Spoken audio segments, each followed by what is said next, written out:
आप सभी विद्यार्थियों को मेरा प्रेम भरा नमस्कार। दिन गुरुवार 13 जनवरी।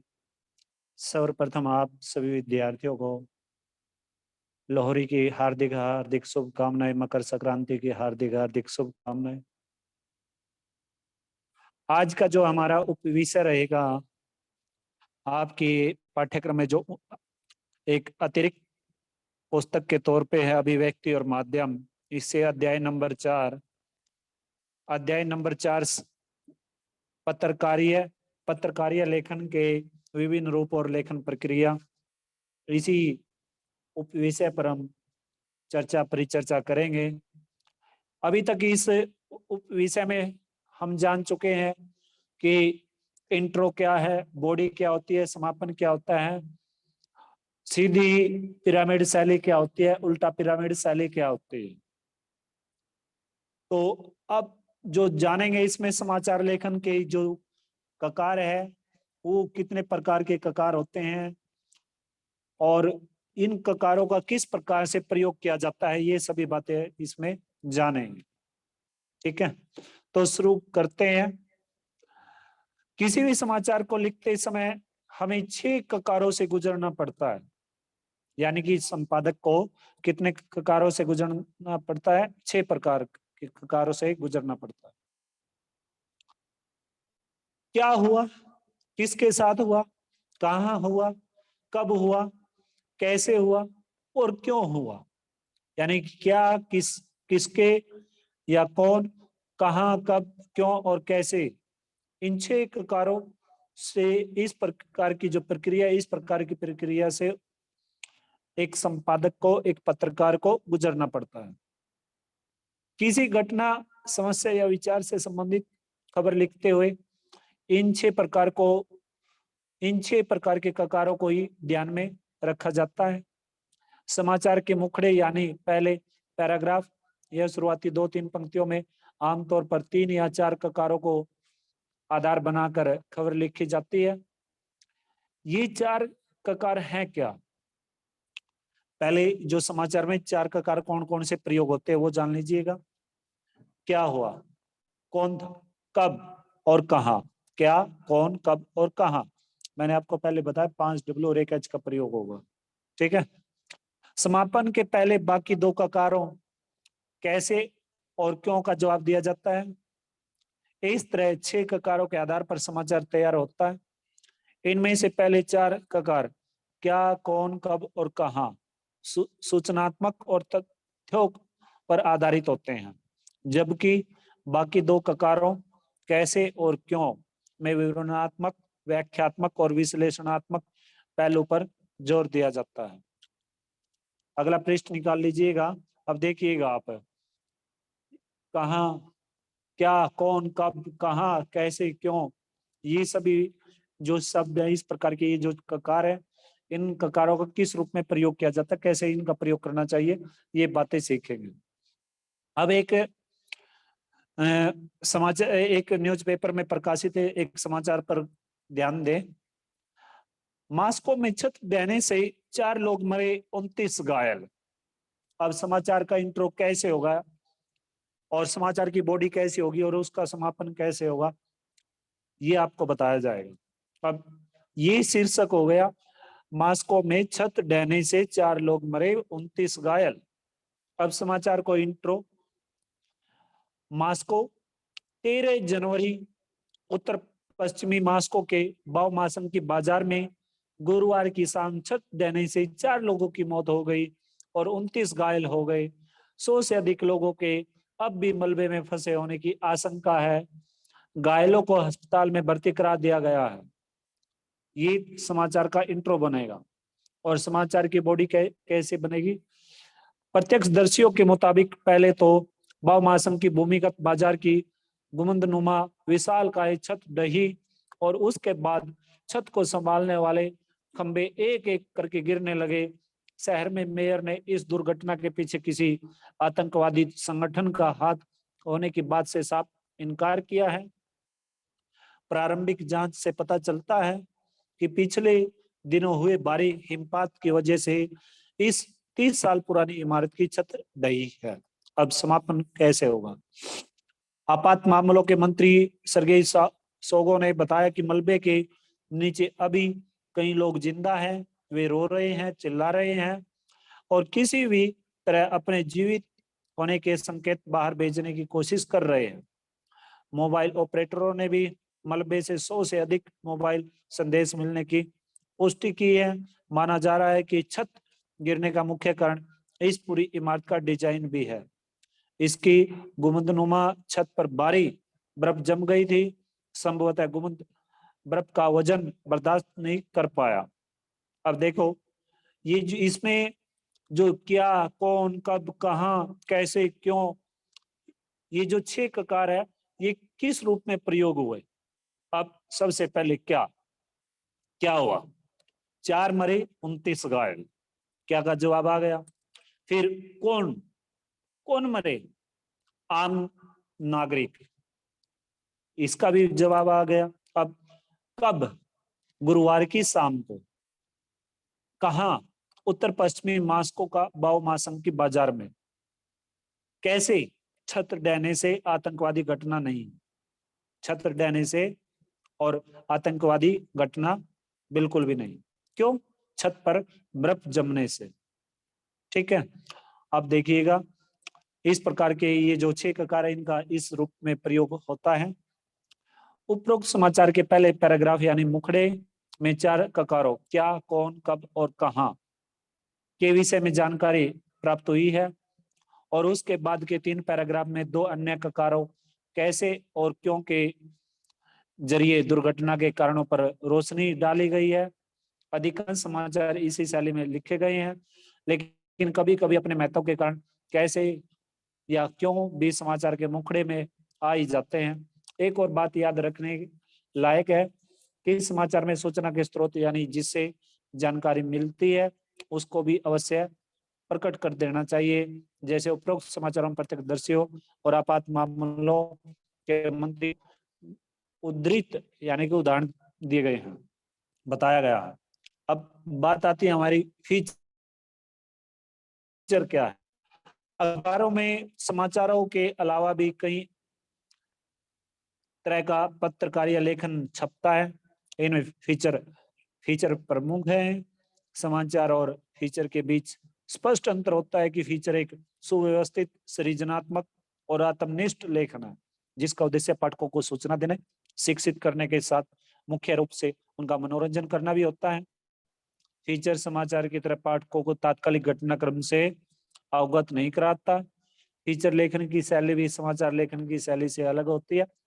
समाचार लेखन में वस्तुनिष्ठता और तथ्यों की शुद्धता पर जोर दिया जाता है, यानी समाचार लिखते हुए रिपोर्टर उसमें अपने विचार नहीं डाल सकता, जबकि फीचर में लेखक के पास अपनी राय या दृष्टिकोण और भावनाएं जाहिर करने का अवसर होता है।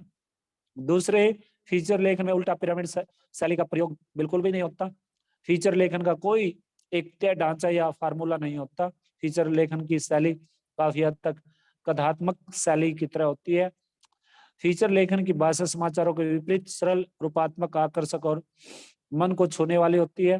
फीचर की भाषा में समाचारों की स्पष्ट बयानी बिल्कुल भी नहीं होती, लेकिन इसका अर्थ यह भी बिल्कुल नहीं है कि फीचर की भाषा और शैली को अलंकारिक और ध्रुव बना दिया जाए। फीचर में समाचारों की तरह शब्दों की कोई अधिकतम सीमा नहीं होती। फीचर आमतौर पर समाचार रिपोर्ट से बड़े होते हैं। अखबारों और पत्रिकाओं में 250 शब्दों से लेकर 2000 शब्दों तक के फीचर छपते हैं। एक अच्छे और रोचक फीचर के साथ फोटो, रेखांकन, ग्राफिक्स आदि होना बहुत ही जरूरी होता है। फीचर का विषय कुछ भी हो सकता है। हल्के फुल्के विषयों से लेकर गंभीर विषयों और मुद्दों पर भी फीचर लिखा जा सकता है। जैसे आप अपने स्कूल पर एक परिचयात्मक फीचर लिखने से लेकर उसके सालाना समारोह या अपनी शैक्षणिक यात्रा पर केंद्रित फीचर लिख सकते हैं। दरअसल फीचर एक तरह का ट्रीटमेंट है जो आमतौर पर विषय और मुद्दे की जरूरत के मुताबिक उसे प्रस्तुत करते हुए दिया जाता है। यही कारण है कि समाचार और फीचर अलग होने के बावजूद कुछ समाचारों को फीचर शैली में भी लिखा जाता है। अब देखिए, एक गतिविधि देखिए, ये जो गतिविधि दी गई है, 2 अलग अलग अखबारों के रविवारीय परिशिष्ट को ध्यान से पढ़िए, उसमें प्रकाशित सामग्री की सूची बनाई है। आपने फीचर की परिभाषा पढ़ी है, इस आधार पर बताइए कि प्रकाशित सामग्री में किसे आप फीचर की श्रेणी में रखेंगे। उनमें प्रकाशित फीचर को ध्यान से पढ़े और उसकी खूबियां बताए। उन फीचरों पर कक्षा में परिचर्चा करें। इसके अलावा विभिन्न अखबारों और पत्रिकाओं में अपनी पसंद के 5 फीचर चुनकर निकालें और उन्हें बड़े पोस्टर पर चिपकाकर कक्षा में प्रदर्शित करें। अब आगे आ जाइएगा अगले पृष्ठ पर। लेकिन हर समाचार को फीचर लेख शैली में बिल्कुल भी नहीं लिखा जा सकता। फीचर शैली का इस्तेमाल हल्के फुल्के, नरम और मानवीय रुचि के समाचारों को लिखते हुए ही किया जाता है। फीचर कैसे लिखें? अब लिखने की विधि देखिएगा आप। फीचर लिखते हुए कुछ बातों का ध्यान रखना बहुत ही जरूरी होता है। पहली बात ये है कि फीचर को सजीव बनाने के लिए उसमें उस विषय से जुड़े लोगों यानी पात्रों की मौजूदगी बहुत ही जरूरी होती है। और कहानी को उनके जरिए कहने की कोशिश कीजिए, यानी पात्रों के माध्यम से उस विषय के विभिन्न पहलुओं को सामने लेकर आए। कहानी को बताने का अंदाजा ऐसा हो कि आपके पाठक यह महसूस करें कि वे खुद देख और सुन सकते हैं। फीचर को मनोरंजक होने के साथ साथ सूचनात्मक होना चाहिए। ये देख लेना, ठीक है। तात्पर्य है कि फीचर को किसी बैठक या सभा के कार्यवाही विवरण की तरह नहीं लिखा जाता। साथ ही फीचर कोई निरस रिपोर्ट भी नहीं होती। बड़ी घटनाओं, कार्यक्रमों और आयोजनों की सूखी और बेजान रिपोर्ट भी नहीं है। फीचर आमतौर पर तथ्यों, सूचनाओं और विचारों पर आधारित कथात्मक विवरण और विश्लेषणात्मक होता है। फीचर की कोई ना कोई थीम होनी चाहिए। उस थीम के इर्द गिर्द सभी प्रासंगिक सूचनाएं, तथ्य और विचार गुंथे होने चाहिए। फीचर कई प्रकार के भी होते हैं। इनमें समाचार बैकग्राउंडर, खोजप्रद फीचर, साक्षात्कार फीचर, जीवन शैली फीचर, रूपात्मक फीचर, व्यक्तित्व फीचर, यात्रा फीचर, विशेष रुचि के फीचर भी मुख्य है। फीचर लेखन का कोई निश्चित ढांचा या फार्मूला नहीं होता, इसलिए आप फीचर कहीं से भी शुरू कर सकते हैं। हर फीचर का एक प्रारंभ, मध्य और अंत अवश्य होता है। प्रारंभ आकर्षक और उत्सुकता पैदा करने वाला होना चाहिए और मध्य और अंत को अलग अलग देखने के बजाय पूरे फीचर को एकत्रित करके देखना चाहिए। लेकिन अगर फीचर का प्रारंभ आकर्षक, रोचक और प्रभावी हो तो बाकी पूरा फीचर भी पठनीय और रोचक बन सकता है। जैसे अगर आप किसी जाने माने व्यक्ति पर एक व्यक्ति चित्र फीचर तैयार कर रहे हैं तो उसकी शुरुआत किसी ऐसी घटना के उल्लेख से कर सकते हैं, जैसे पंडित नेहरू पर या महात्मा गांधी जी पर या भगत सिंह पर या फिर किसानों के मसीहा कहे जाने वाले किसी भी व्यक्ति पर, कोई भी किसानों का, ठीक है, किसी भी व्यक्ति पर आप ये लिख सकते हो जो आपकी पसंदीदा है, ठीक है। तो आगे चलिएगा। तो उसकी शुरुआत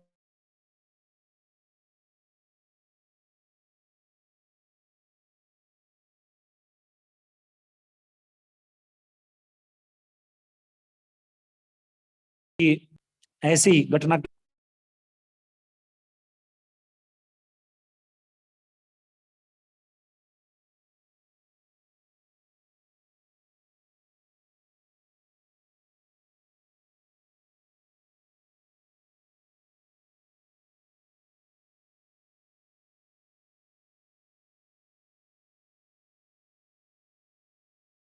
टीचर को उनके पिछले जीवन के संघर्षों की ओर भी मोड़ा जा सकता है।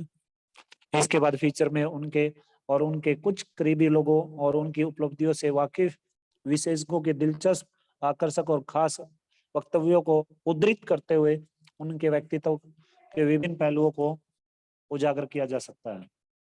फीचर में एक या दो ऐसी घटनाओं को खुद उनकी जुबान में पेश किया जा सकता है जो न सिर्फ दिलचस्प और अनूठी हो बल्कि उससे उनके जीवन के अहम पलों पर भी रोशनी डाली जा सकती है।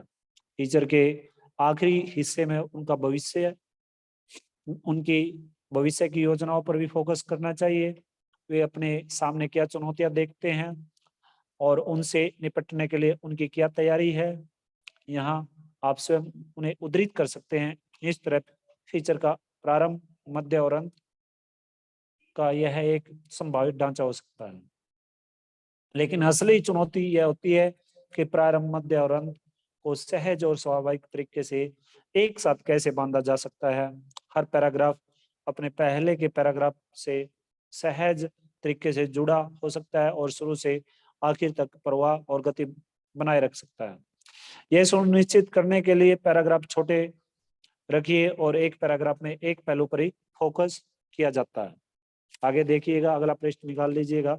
विशेष रिपोर्ट कैसे लिखी जाती है? ये बहुत ही महत्वपूर्ण बात है, क्योंकि विशेष रिपोर्ट में जो संपादकीय रिपोर्ट होती है वो संपादकीय रिपोर्ट आ जाती है। ठीक है, तो देखिएगा, अखबारों और पत्रिकाओं में सामान्य और व्याख्या के आधार पर विशेष रिपोर्ट प्रकाशित की जाती है। ऐसी रिपोर्टों को तैयार करने के लिए किसी घटना, समस्या या मुद्दे की गहरी छानबीन की जाती है और उससे संबंधित महत्वपूर्ण तथ्यों को एकत्रित किया जाता है। तथ्यों के विश्लेषण के जरिए उसके नतीजे, प्रभाव और कारणों को भी दिखाया जाता है। विशेष रिपोर्ट भी कई प्रकार की होती है।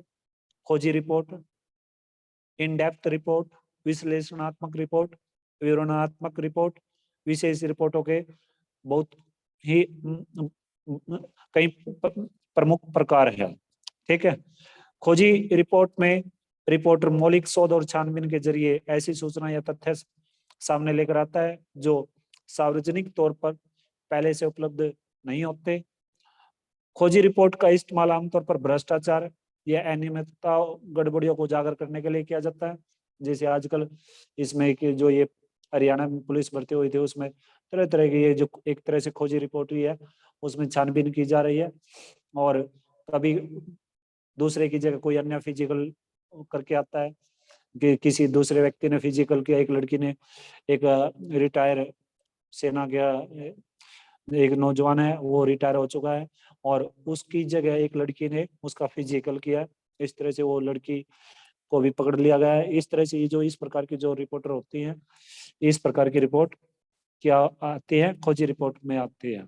ठीक है, जैसे पीछे एचएससी में काफी वो हंगामा हुआ था, एचएससी के कुछ अधिकारी गण पकड़े गए थे। ठीक है, इन डेप्थ रिपोर्ट में सार्वजनिक तौर पर उपलब्ध तथ्यों, सूचना और आंकड़ों की गहरी छानबीन की जाती है और उसके आधार पर किसी घटना, समस्या या मुद्दे से जुड़े महत्वपूर्ण पहलुओं को सामने लाया जाता है। इसी तरह विश्लेषणात्मक रिपोर्ट में जोर किसी घटना या समस्या से जुड़े तथ्यों के विश्लेषण और व्याख्या पर होता है, जबकि विवरणात्मक रिपोर्ट में किसी घटना या समस्या के विस्तृत और बारीक विवरण को प्रस्तुत करने की कोशिश की जाती है। आमतौर पर विभिन्न प्रकार की विशेष रिपोर्टों को समाचार लेखन की उल्टा पिरामिड में ही लिखा जाता है, लेकिन कई बार ये भी देखा गया है कि ऐसी रिपोर्टों को फीचर शैली में भी लिखा जाता है। क्योंकि ऐसी रिपोर्टें सामान्य समाचारों की तुलना में बड़ी और विस्तृत होती है, इसलिए पाठकों की रुचि बनाए रखने के लिए कई बार उल्टा पिरामिड और फीचर दोनों ही शैलियों को मिलाकर इस्तेमाल किया जाता है। रिपोर्ट बहुत विस्तृत और बड़ी हो तो उसे श्रृंखलाबद्ध करके कई दिनों तक किस्तों में छापा जाता है। विशेष रिपोर्ट की भाषा सरल होनी चाहिए, सहज होनी चाहिए, आम बोलचाल के अनुसार होनी चाहिए। अब एक विशेष रिपोर्ट का एक उदाहरण देखिएगा। बिरहोरों का विलुप्त होता संसार। जब हर पलामू यानी कि बिहार में अखू बिरहोर की विधवा पत्तियों और घास फूस से बनी अपनी कुंभा या झोपड़ी के बगल में चुपचाप बैठी हैं। बिरहोर बस्ती पलामू जिले के बालूमठ ब्लॉक में स्थित जब हर गांव के बिल्कुल बाहर है।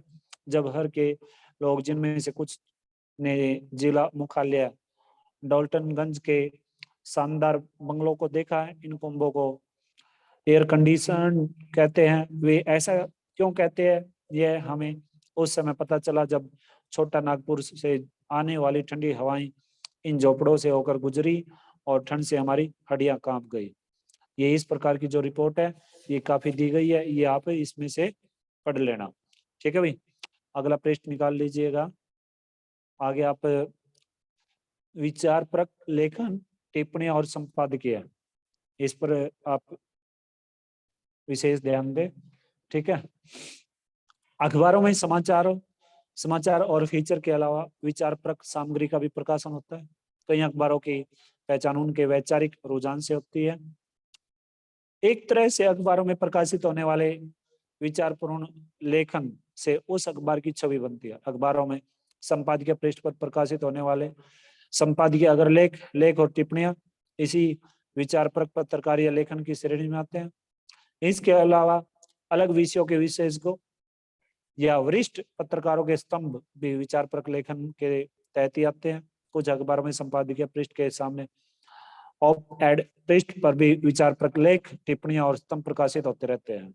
संपादकीय लेखन क्या होता है, यह भी बहुत ही महत्वपूर्ण है।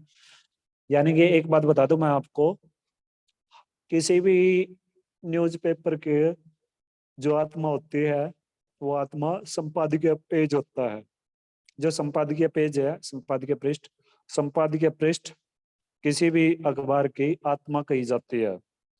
और जो कोई भी पाठक होता है, वो पाठक पूरे न्यूज़पेपर को पढ़कर इस पृष्ठ को अवश्य पढ़ेगा, क्योंकि इस पृष्ठ में 3 या 4 खबरों के विषय में उनका विवरण दिया जाता है। अपनी राय दी जाती है संपादकीय मुद्दे की ओर से, और इसमें गहन जो बातें होती हैं उनसे संबंधित, उस घटना से संबंधित जानकारी प्राप्त होती है। ठीक है। तो इस पृष्ठ को जब कभी भी आप न्यूज़पेपर पढ़ते हो तो इस पृष्ठ को आप अवश्य पढ़ें।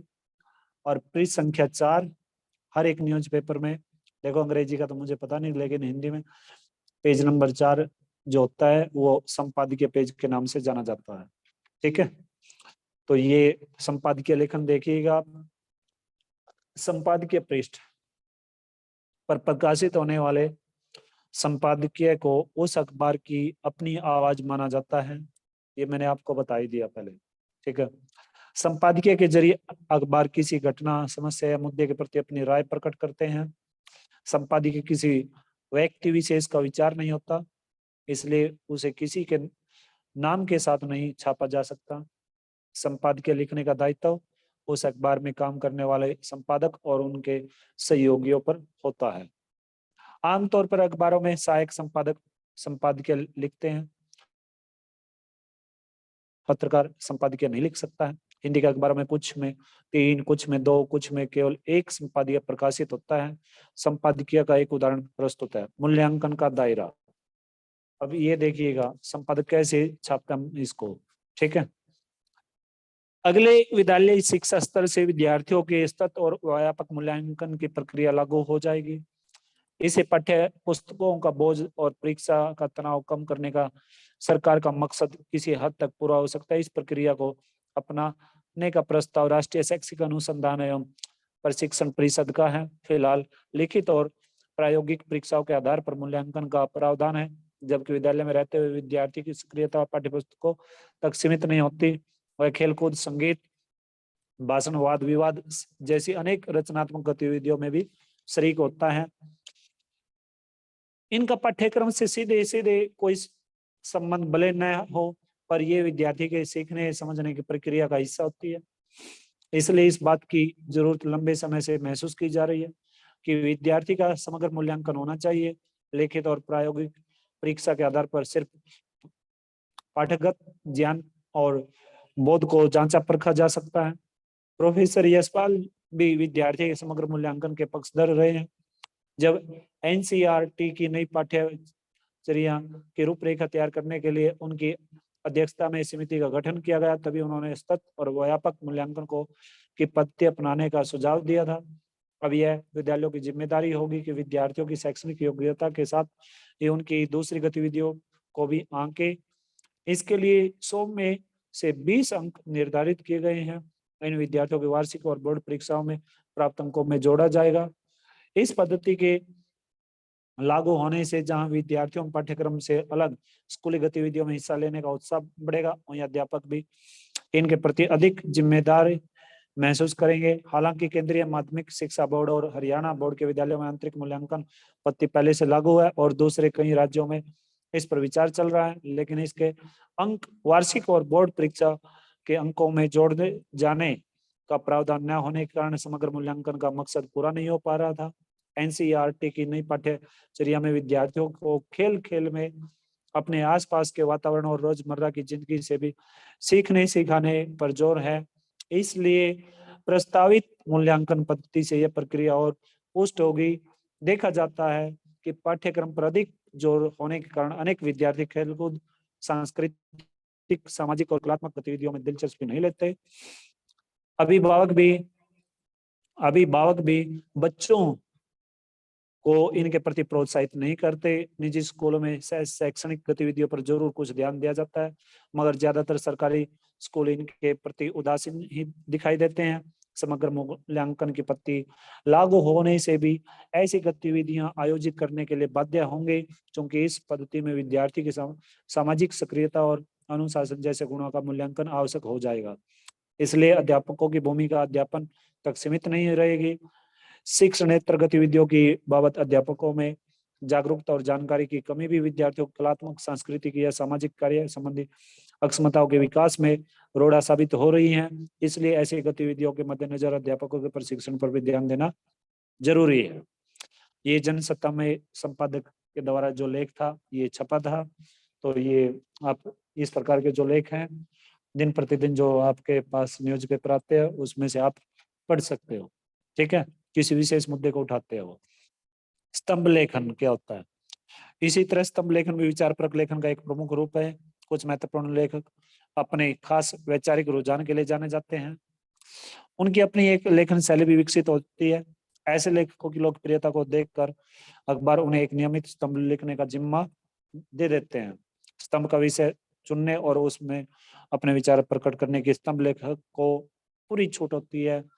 स्तंभ में लेखक के विचार अभिव्यक्त होते हैं। यही कारण है कि स्तंभ अपने लेखकों को ये स्तंभ लेखन दिया गया है। ये पूरा का पूरा स्तंभ लेखन है। अपने लेखकों के नाम पर जाने और पसंद किए जाते हैं। कुछ स्तंभ इतने लोकप्रिय होते हैं कि अखबार उनके कारण भी बन जाते हैं।